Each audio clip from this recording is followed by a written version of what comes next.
자, 이 투자 자산은 이제 자산 중에서 비유동 자산으로 분류되는 거에 이 중에서 유동성이 제일 빠르게 분류되어 있는 곳이 투자 자산이라고 보시면 돼요.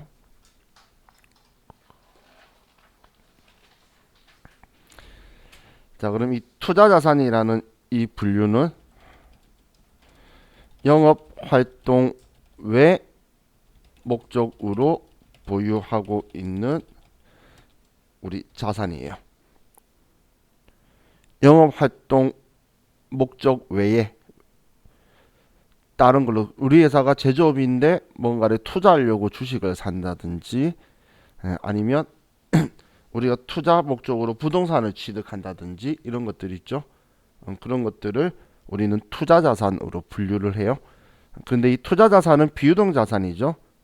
그렇기 때문에 영업활동 외 목적으로 보유하고 있는 자산을 투자 자산으로 하는데, 자, 예외가 보고기간 종료일로부터 1년 이내 현금화되는 투자 자산은 얘는 단기 투자 자산으로 당좌 자산으로 분류가 될 거예요. 지금 얘가 비유동 자산이기 때문에. 그래서 정기예금, 정기적금은 당좌 자산으로 들어갈 건데 만기가 1년 이내면 1년이 넘어가면 장기성 예금이라는 계정 과목으로 투자 자산 분류로 쓰게 될 거예요. 자, 그럼 우리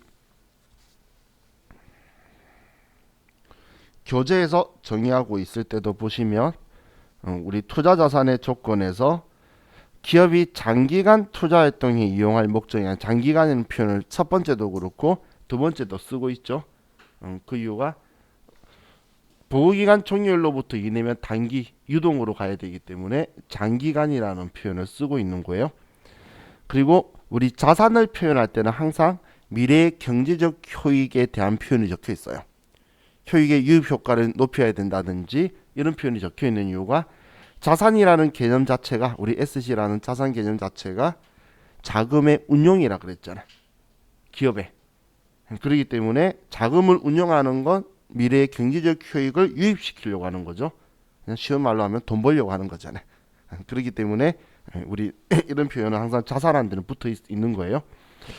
자, 그럼 투자 자산의 종류 계정 과목들을 보면 첫 번째 장기 금융 상품이라고 적혀 있죠. 이 장기가 보고기간 종료로부터 1년인데 정기 예적금이라고 적혀 있는 게 예금 기간이 1년 이상, 보고기간 종료로부터 1년 이상, 한마디로 내년 이후에 만기인 것들 있죠. 이런 것들은 정기 예적금이라고 하면 글자가 괜히 꼬이기 때문에 일반적으로 컴퓨터에서는 이런 글자를 이 계정 과목을 장기성 예금이나 혹은 장기성 예적금이라는 글자 잘 안 보이죠? 이런 계정 과목을 쓸 거예요.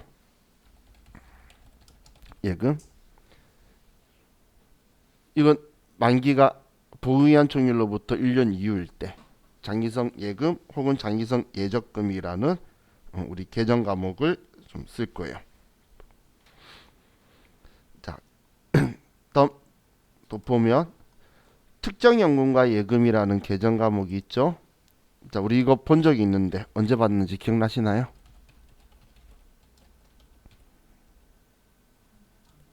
그렇죠. 예, 당좌거래 개설 보증금을 이야기하는 거죠. 그럼 얘 보증금이죠. 보증금. 자, 이제 예를 들게요. 당좌거래 개설 보증금 500만 원과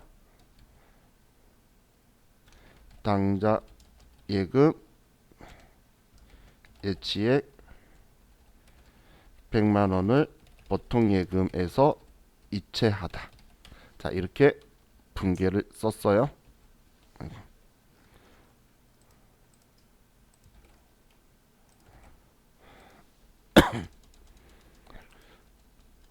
한마디로 보증금 100만 원하고 당좌 예금의 첫 개설할 때에 우리 당좌 예금에 100만 원하고 해서 600만 원을 넣었다는 이야기예요. 그럼 보통 예금에서 600만 원을 보낸 거죠. 그럼 이렇게 되면 보통 예금에서 돈이 빠져나간다. 600만 원 이렇게 대변에다 써줄 거고, 자 그럼 이제 차변에 이 600만 원이 어디로 갔냐라고 볼 건데, 당좌거래 개설 보증금은 계정 과목 특정 현금과 예금이라는 계정 과목을 쓸 거예요. 자 그런데 이 성격이 보증금이잖아. 보증금 걸었던 거는 내 돈이죠. 이제 여기 당좌 거래 안 할 거면 보증금 돌려받을 거잖아. 그죠? 그럼 내 돈인데 지금 이 당좌 은행에서 가지고 있네. 내 돈을 다른 사람이 가지고 있으면 우리는 무조건 채권의 성격으로 봐서 거래처 써야 돼요. 그래서 특정 현금과 예금이라는 계정 과목에도 거래처를 쓰셔야 돼요. 자, 그리고 이제 당좌 예금으로 100만 원이 들어왔다. 이렇게 분계가 될 거라는 거예요. 자, 그래서 특정 현금과 예금, 당좌 거래 개설 보증금을 특정 현금과 예금이라고 한다. 자, 기억 잘 하셨으면 여기도 거래처를 꼭 추가해야 된다까지 같이 기억해 주세요. 어디에 보증금 걸었다라고 적어두는 거예요. 이제 앞으로 추후에도 지금 저같이 보증금 볼 건데, 자 이렇게 생각하세요. 보증금에는 거래처 써두는 거다. 내가 받은 거든 보증금 건 거든 보증금에는 자기 돈 아닌 걸 가지고 있는 거예요, 서로. 그죠? 그렇기 때문에 거래처를 꼭 써줄 거예요, 보증금은. 자, 다음 이제 투자증권은 좀 뒤에서 보고, 자 장기 대여금이라는 표현이 있죠. 아이고 이거 왜 나왔나?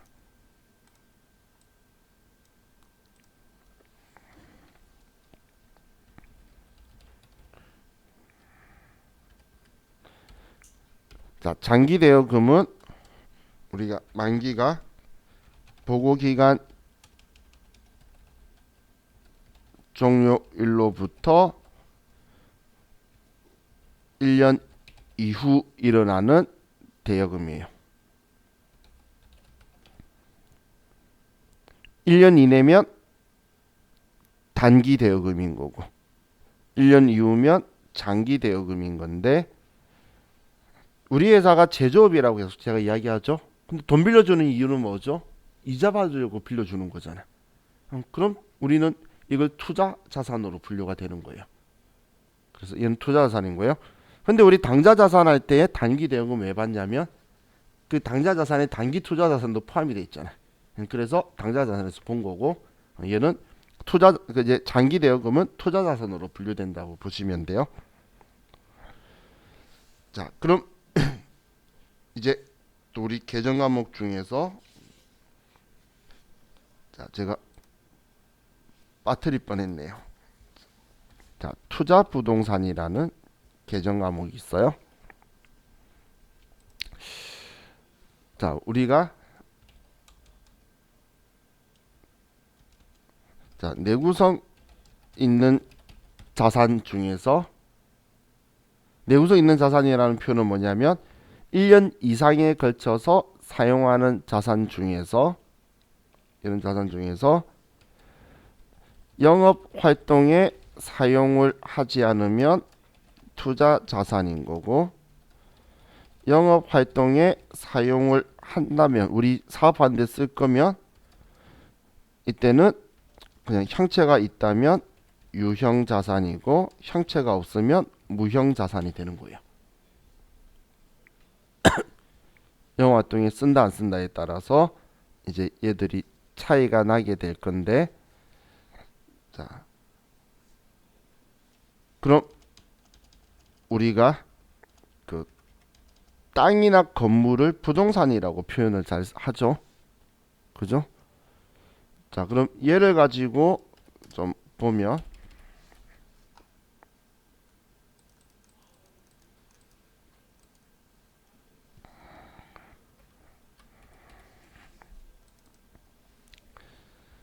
자, 투자 자산인 경우하고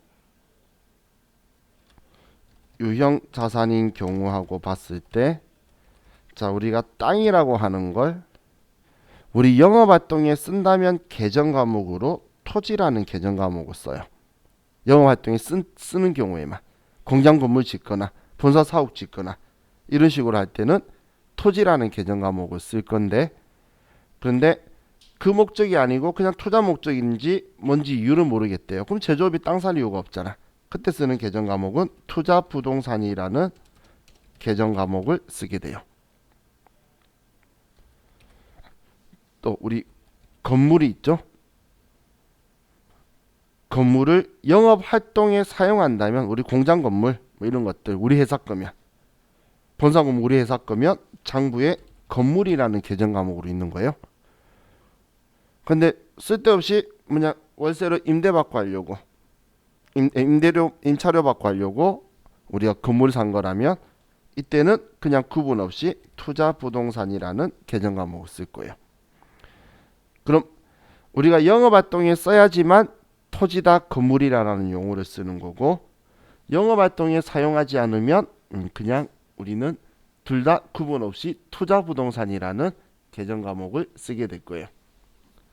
자, 우리 부동산에서도 우리가 표현할 때에 우리 공법이나 다른 건축법에 전부 다 토지하고 건물하고를 다 다르게 가지고 있죠.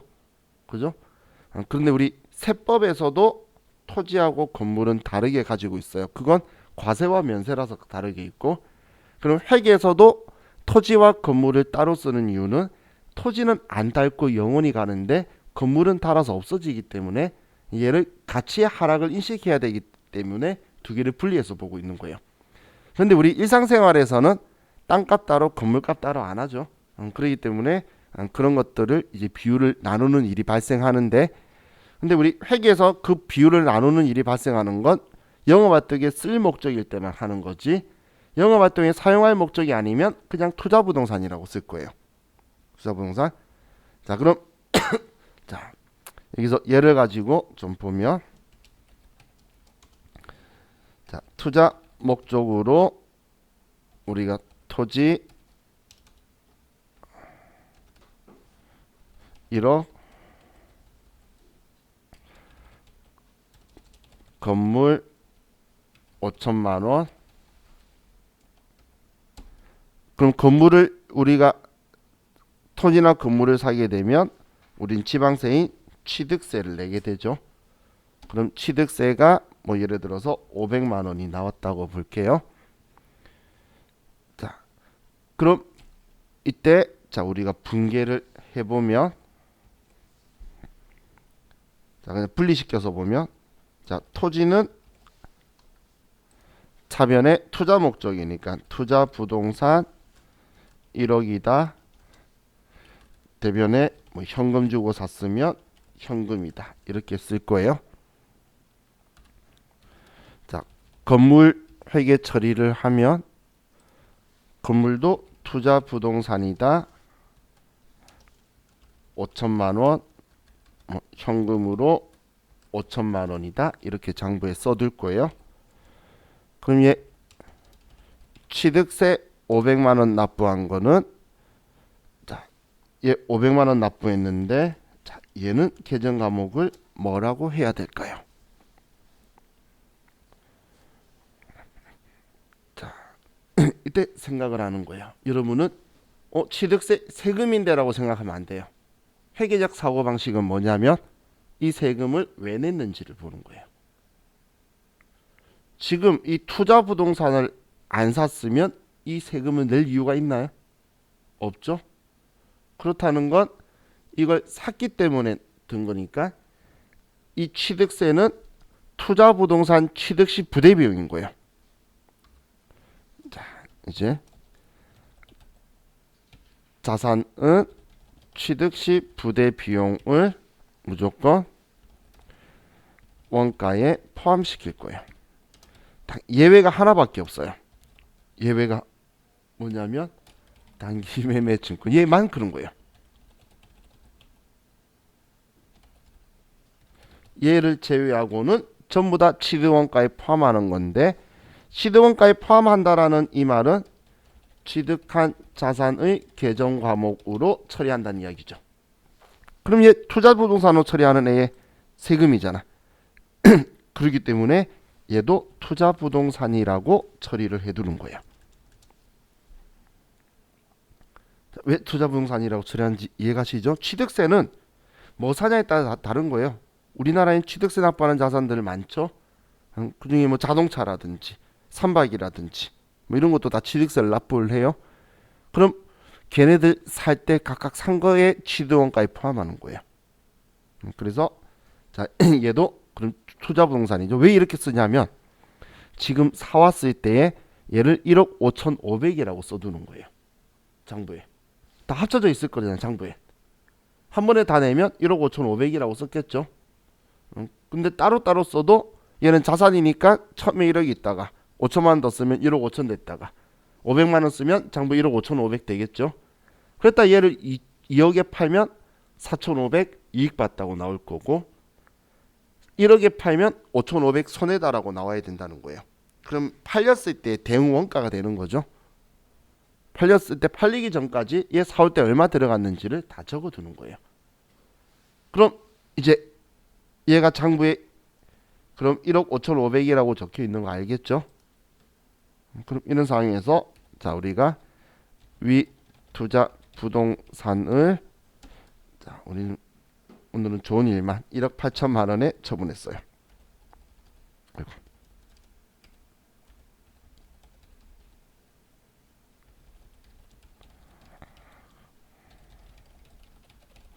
자 이렇게 썼어요. 자 뭔가를 팔았어요. 팔았을 때 회계 담당자가 제일 처음 해야 되는 것 내 장부에 적혀있던 거 지워야지. 그럼 지금 판 이 투자 부동산이 장부에 얼마 적혀 있었는지를 먼저 찾는 거예요. 봤더니 1억 5,500만 원이 있었죠. 그럼 지금 얘네들이 자산, 투자 자산으로 차변에 있으니까 얘를 지우려면 반대쪽으로. 그래서 대변에 투자 부동산 1억 5,500만 원이다라고 써주고. 자, 됐죠? 다음 이제 우리 장부에 있던 거 지웠으니까 항상 내용은 이거예요. 장부에 적혀있던 것보다 많이 받으면 이익, 작게 받으면 손해인 거예요. 그럼 이제 차변에 돈 받았어요. 자, 어음 받았네요. 계정항 뭐라고 해야 되죠? 그렇죠. 얘 어음 받았을 때는 항상 일반적인 상거래, 제품 매출, 상품 매출이냐 봤는데 일반적인 상거래 아니죠. 그럼 어음이든 외상이든 구분 없이 미수금이라고 써둬야 되죠. 그리고 A라는 거래처한테 만기되면 받을 거다 1억 8천만 원을 이렇게 쓰는 거예요. 그럼 지금 1억 5,500짜리 팔고 1억 8천 받았으니까 2,500만 원 이익 받죠. 그럼 차이 나는 만큼을 대변에 500만 원을 쓰고 자 여기서 우리가 쓰는 계정 과목이 자 우리 단기매매 증권 팔았을 때 이길 때 단기매매 증권 처분이 그죠? 우리 회계는 응용력 없어요. 투자자산 팔아서 이익 봤어요. 그러면 투자자산 처분 이익을 쓰는 거예요. 정말 응용력 없죠? 뭐 응용력이 없단다. 그 창의력이 없어요. 그래서 그냥 다 그 느낌이에요. 나중에 유형자산 팔아서 이익 보죠. 유형자산 처분 이익. 무형자산 팔아서 이익 보죠. 무형자산 처분 이익. 얘는 투자자산 팔았으니까 투자자산 처분 이익. 이렇게 처리할 거예요. 그럼 얘를 뭐 1억에 팔았으면 반대로 차변에 5,500만 원만큼 투자자산 처분 손실이 오겠죠. 자, 이렇게 됐고요. 자, 그럼 자, 시험에서 사실 자주 나오는 애가 얘예요. 같이 쓰면은 여러분들이 생각을 좀 잘 나는데 일부러 그래서 취득세 납부한 것만 이야기를 해요. 투자 목적으로 취득한 토지의 취득세 얼마를 현금 납부하다. 그런 사람들이 이제 느낌이 뭐한 거예요. 그 글자만 적혀 있으면. 그죠? 그래서 여러분들이 투자 목적으로 취득한 토지, 투자 부동산인데 취득세는 얘 샀기 때문에 들어간 거네 라고 생각을 하셔야 돼요. 지금은 조금 덜 헷갈리는데 나중에는 이제 재산세나 이런 다른 세금들을 하면서 세금과 원가까지 쓰면서부터 이제 얘가 꼬이기 시작해요. 그렇기 때문에 자, 지금 우리 취득세는 뭔가 샀을 때 들어가는 거니까 취득원가에 포함한다라고 먼저 생각을 가지고 있으면 좋을 것 같아요. 자, 그럼 이제 이 투자부동산하고 지금 우리 교재에 퇴직연금 운용자산 적혀 있는 거는 제가 부채에 가서 설명드릴 거예요. 부채에 가서 설명드릴 거니까 그건 신경 쓰지 마시고, 자 이제 다시 유가증권, 우리 전에 했던 거 유가증권을 가지고 좀 보도록 할게요. 자, 그래서 교재 177페이지로 가서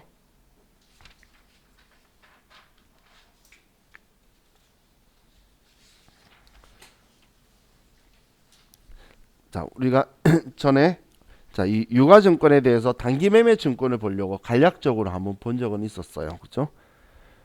자, 이 유가증권은 얘는 채무증권과 지분증권을 모두 칭하는 표현이라 그랬죠. 채무증권이 얘가 그 채권들을 이야기하는 거고, 지분증권이 주식들을 이야기하는 거라 그랬어요. 그럼 얘네들은 서로 성격은 틀린 거지만 다 같이 칭하는 게 유가증권이에요. 둘 다 증서거든. 그럼 자, 여기에서 우리가 전에 배웠던 개정 과목이 자, 첫 번째가 단기 매매 증권이었는데, 이 단기 매매 증권으로 분류를 하기 위해서는 단기 보유의 목적이 있어야 되고, 시세 차익의 목적이 있어야 되고, 시장성이 있어야 되는 거죠. 그럼 이 단기 매매 증권은 채무증권도 분류가 가능하고 지분증권도 분류가 가능해요. 그리고 유동자산으로는 분류가 되는데 비유동자산으로는 분류가 안 되는 거예요. 얘는 단기매매 증권은 비유동자산으로는 분류를 할 수 없는 개정 과목이다라고 보시면 돼요.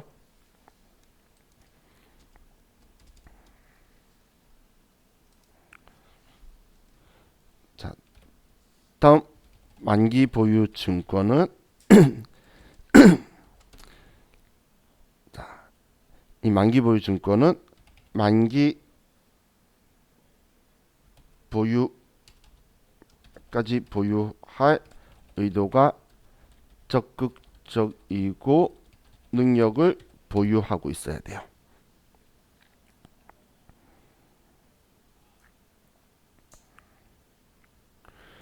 그럼 이 만기 보유 증권은 채무 증권은 분류가 되는데 주식이 만기가 있을 수는 없겠죠. 그렇기 때문에 지분 증권은 분류가 불가능해요. 얘는 분류가 안 돼요. 하지만 자, 우리가 유가증권 취득했을 때 발행하는 걸 살 수도 있고, 발행하는 건 최소 3년에서 6년 사이예요. 그러면 우리는 비유동자산, 투자자산으로 들어갈 건데, 근데 시장에 떠돌아다니는 유가증권을 살 수도 있어요. 여러분들 나중에 회사 가면 국공채 사는 회사 가실 수도 있어요. 왜냐면 뭐 조달청이 입찰하든지 그런 회사들은 국공채 보유량이 있어야 돼요. 얼마 정도? 그러면 지역 그 개발 채권이든 뭐든 뭔가를 살 건데, 그때 그냥 발행하는 거 사는 것보다 시장에 있는 거 싸게 저렴하게 구입할 수도 있다는 거예요. 그렇기 때문에 우리는 시장에 있는 것의 만기가 내년 안에 일어나는 거면 유동자산으로 분류할 거고, 그리고 뭐 그 2년 내년 이후이거나 아니면 발행하는 거 받으면 유동자산으로 분류가 되겠죠. 지금 안 되는 게 잘 안 보이죠? 줄건 게 잘 보이나요? 줄건 거? 예, 안 된다는 거예요? 예, 안 된다는 이야기고. 자, 다음 지분법 적용 투자 주식이 있는데, 이 지분법 적용 투자 주식은 기업의 영향력을 행사 목적으로 보유하고 있는 우리 유가증권이에요. 자, 이 계정 과목을 가지고 여러분들이 분개할 일은 없어요. 이 계정 과목으로 분개할 일은 없어요. 그리고 이 유가증권은 원래 기업회계 일반 기업회계 기준서에 6장에 적혀 있는데 그런데 이건 좀 뒤늦게 8장에다가 기입을 해뒀기 때문에 우리 그 시험 문제 할 때도 얘는 언급을 할 때도 있고 안 할 때도 있고 좀 오락가락해요. 그리고 옛날 거 보면 그래서 얘가 안 적혀 있다가 사람들이 이의제기 신청해서 답이 2개인 유가증권 문제가 꽤 많아요. 문제 낸 사람이 회계 기준서를 컨트롤 C 컨트롤 V 하고 한 글자만 바꾸는 방식으로 문제를 내다 보니까 8장에 얘가 있다는 걸 깜빡하는 경우들이 있어요. 근데 유가증권에 대해서 시험 문제를 내야 되는 출제 기준이 있으니까 어떻게든 내거든. 그래서 그런 일이 발생을 해요. 자, 얘는 지금 영향력을 행사하려면 채무증권은 채권이잖아. 돈 빌려주고 이래라 저래라 할 수 없기 때문에 채무증권은 우리는 지문법 적용 투자주식으로 분류할 수가 없어요. 채권은 할 수가 없다는 이야기예요. 그리고 이 지문법 적용 투자주식은 회계 기준에서 8장에 얘를 투자자산으로 분류하라고 적혀 있어요. 투자자산은 비유동자산이죠. 그렇기 때문에 지문법 적용 투자주식은 유동자산으로도 분류가 될 수 없는 거예요. 그럼 마지막으로 매도 가능 증권은 위 3계정 과목 외 목적 혹은 목적을 모를 때 왜 샀는지 모르겠어요.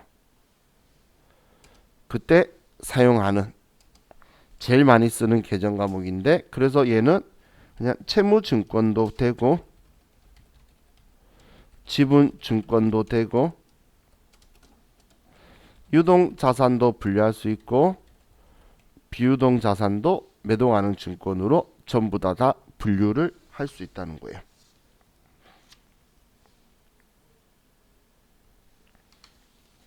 자,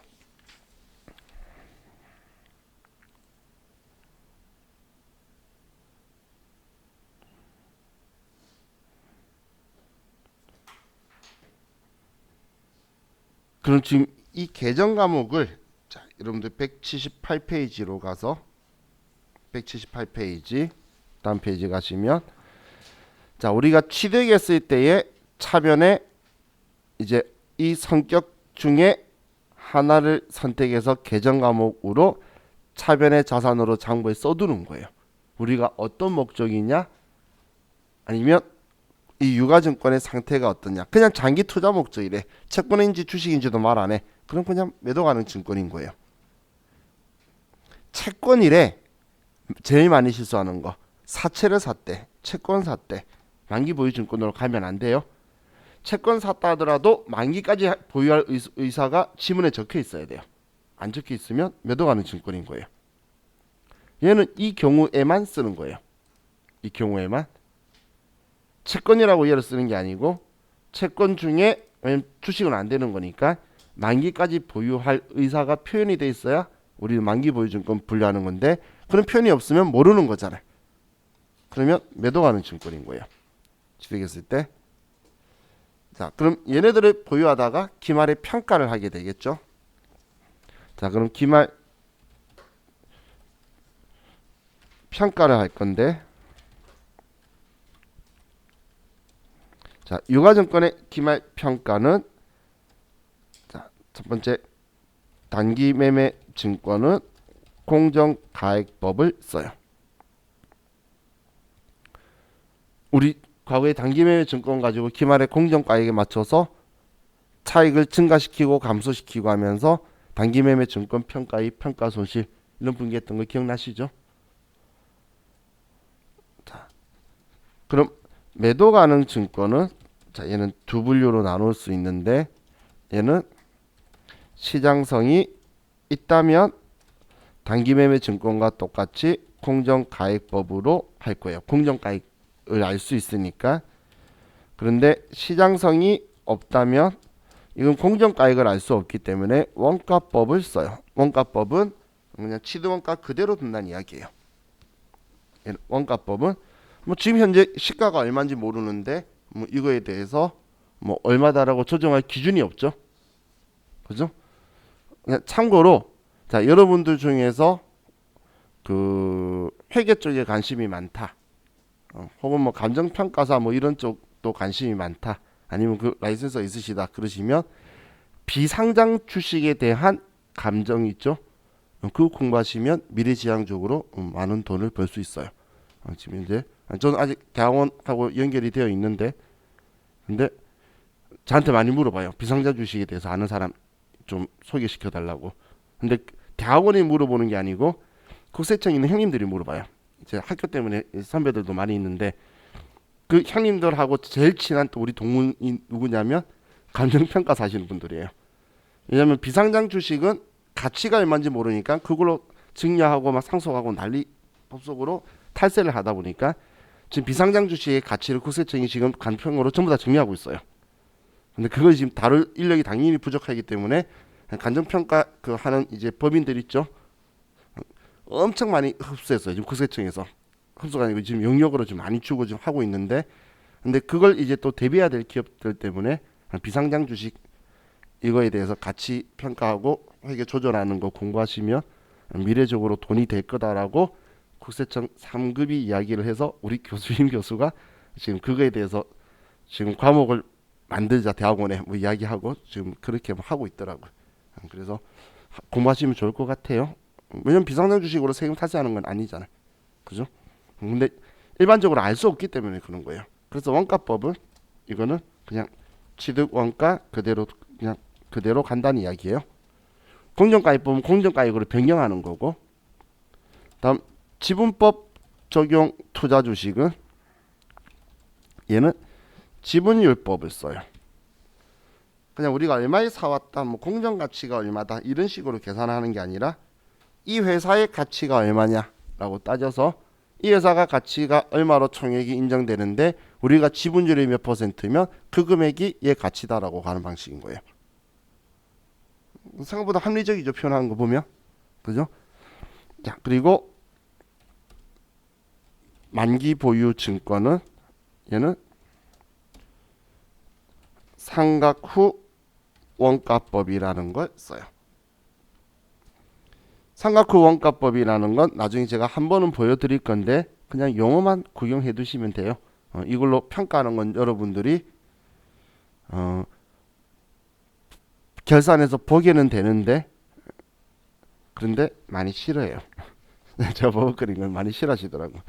유효 이자율법을 사용해서 상각이라는 건 깎아 나가는 거예요. 근데 깎아 나간다고 해서 얘가 줄어드는 게 아니고 오르는 경우도 있고 내리는 경우도 있기 때문에 그걸로 금액을 변경시켜서 보여주는 걸 상각 후 원가법이라는 거예요. 그런데 우리가 실기에서 제일 많이 다룰 개정 과목이 실기 제일 많이 다룰 게 단기 매매 증권하고 시장성 있는 매도 가능 증권 가지고 평가를 제일 많이 할 거예요. 그러다 보면 내가 평가한 게 공정가액으로 평가했던 기억만 남겠죠. 계속 내가 분계라는 거에서 엄청 많이 할 거니까 여러분들이. 그럼 그러다 보면 이런 시험에서 일부러 허를 찌르려고 유가증권은 공정가액으로만 평가하는 것이다 라고 나와요. 그럼 난 공정가액으로 한 것밖에 기억이 안 남잖아. 그래서 맞다고 하면 안 된다는 거예요. 지금 공정가액 하는 건 이제 두 개밖에 없죠.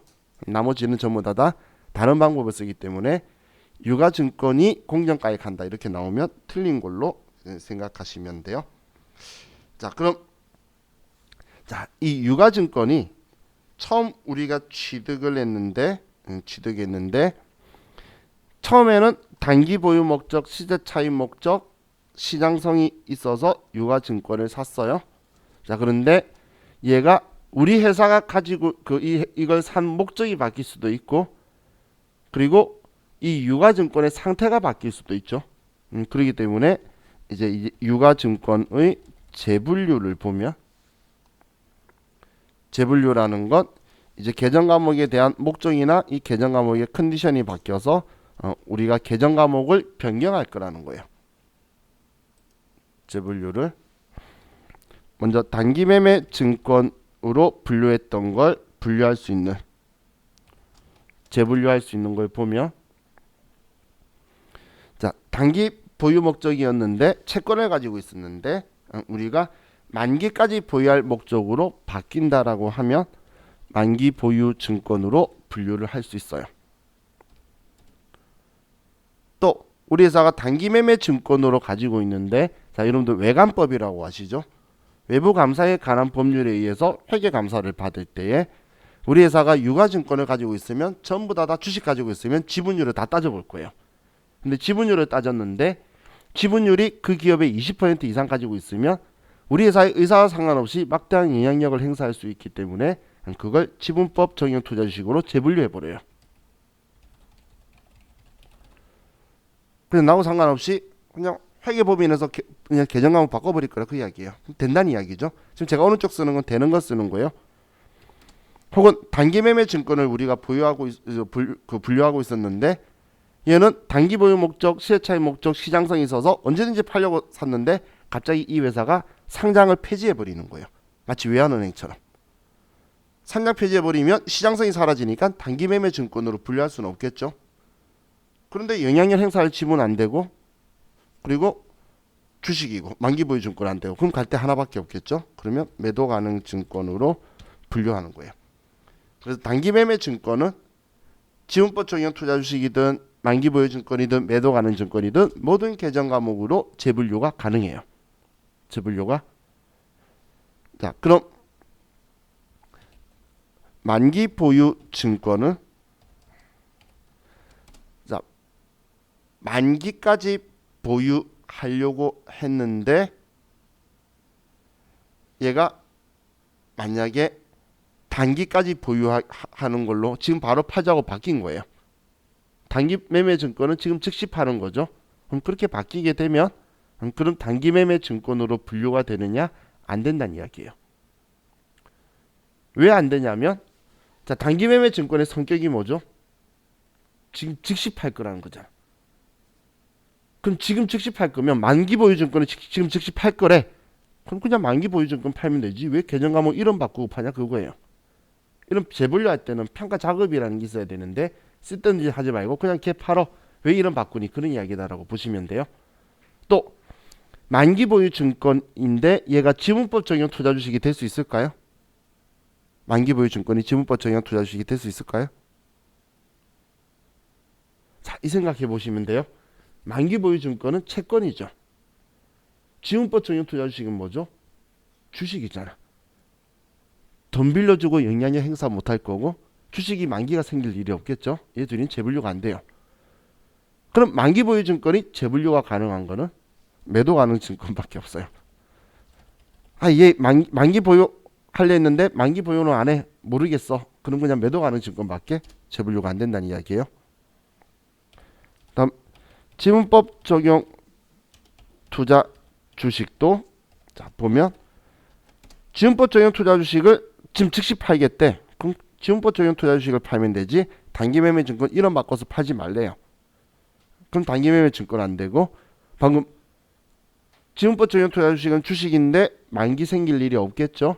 그래서 만기 보유 증권 안 되고 얘도 매도 가능 증권밖에 안 되는 거예요. 그럼 매도 가능 증권은 얘는 매도 가능 증권도 단기 매매 증권으로 재분류가 안 돼요. 그냥 매도 가능 증권 팔면 되지. 왜 단기 매매 증권으로 분류하니?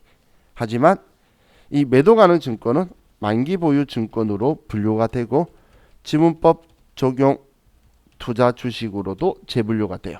그럼 지금 이런 이야기죠. 얘 둘이는 서로 계속 주고 왔다 갔다가 가능하다는 이야기예요. 매도 가능 증권과 만기 보유 증권은 지금 얘도 되고 얘도 된다는 건 만기 보유 증권을 매도 가능 증권으로 매도 가능 증권을 만기 보유 증권으로 서로 재분류가 된다는 이야기예요. 지분법 적용 투자 주식과 매도 가능 증권도 서로가 재분류가 된다는 이야기죠.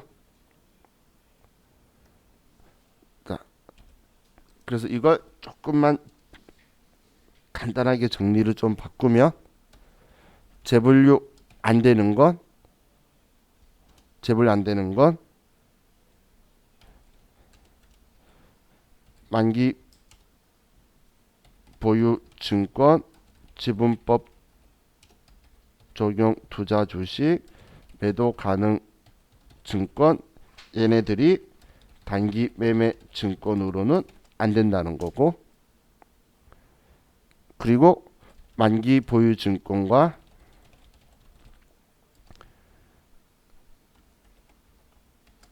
지분법 적용 투자 주식은 서로 안 된다는 이야기예요. 서로 이것들이 지금 안 된다는 이야기예요.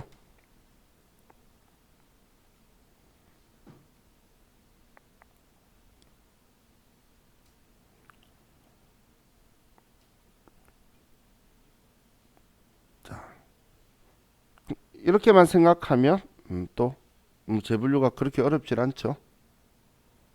그래서 지금 얘네들이 안 되는 거지만 단기 매매 증권은 다 재분류가 되는데 다른 계정 과목이 단기 매매 증권으로는 안 되더라고 생각하시면 돼요. 단기 매매 증권은 특이한 애라서 그런 거예요.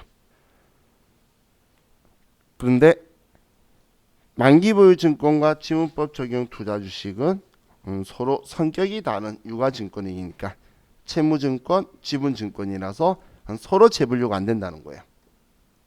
서로 주식이 채권 못 되고 채권이 주식 못 되죠. 그렇죠? 자, 이렇게 생각하시면 돼요. 자, 이제 우리 교재를 좀 보면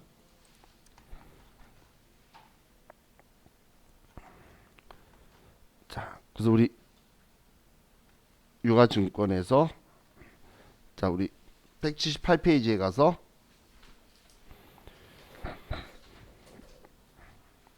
자, 결산 시 평가와 재분류 적혀 있는데 장기 투자 증권은 우리 장기간 투자 이익 목적으로 채권과 주식을 이야기하는 건데 여기 매도하는 증권은 시장성이 있으면 공정가치법, 공정가액법이라고 했죠. 시장성이 없으면 원가법, 얘가 평가하지 않고 취득원가를 공시한다는 이야기고, 만기 보유 증권은 평가하지 않는데 얘는 상각 후 원가로 얘를 금액을 조정하는 거예요. 근데 평가한다 안 한다로 문제 안 나올 거니까 평가한다로 기억해 두세요. 나중에 법인세법에서 얘를 유가증권의 평가로 봐서 조정해 버려요. 자, 그럼 아래쪽에는 지금 별표시 1번은 만기 보유 증권이에요. 현재 가치 잔고 상각인 계산 시 유효이자율법을 적용한다 적혀 있는데 지금 얘 플러스 마이너스 차금 상각에 적어 놓은 거 있죠. 이게 상각 후 원가법이라는 방법에 대한 계산법을 적어 놓은 거니까 1번은 신경 쓰지 마세요. 예, 그냥 신경 쓰지 마세요. 저는 지금 줄이 안 꺼지는데 이거 비워줬는데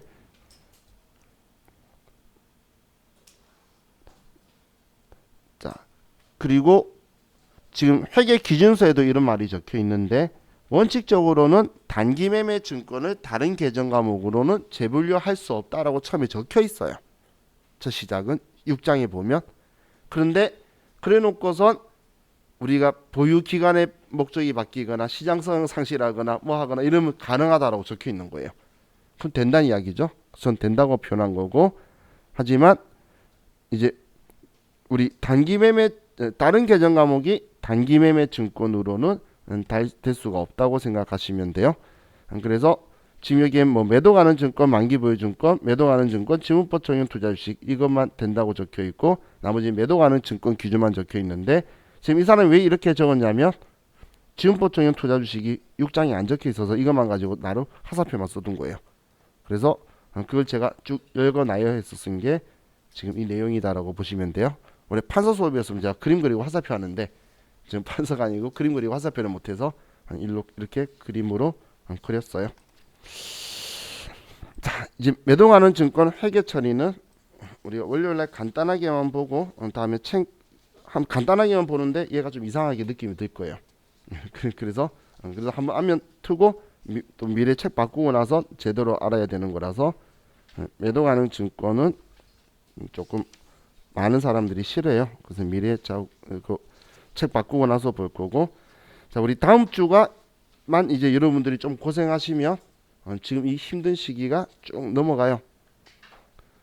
지금 우리 여기 왔죠. 유형자산 끝나고 나면 채권 채권 자산 쪽이 끝나면 부채로 넘어가면 금방 끝나요. 그렇기 때문에 다음 주 중에만 여러분들이 고비를 좀 넘기시면 저하고 같이 컴퓨터도 하고 재밌고도 재밌는 세법도 할 거니까 좀 힘드셔도 조금 힘내시고 참으셔야 될 것 같아요.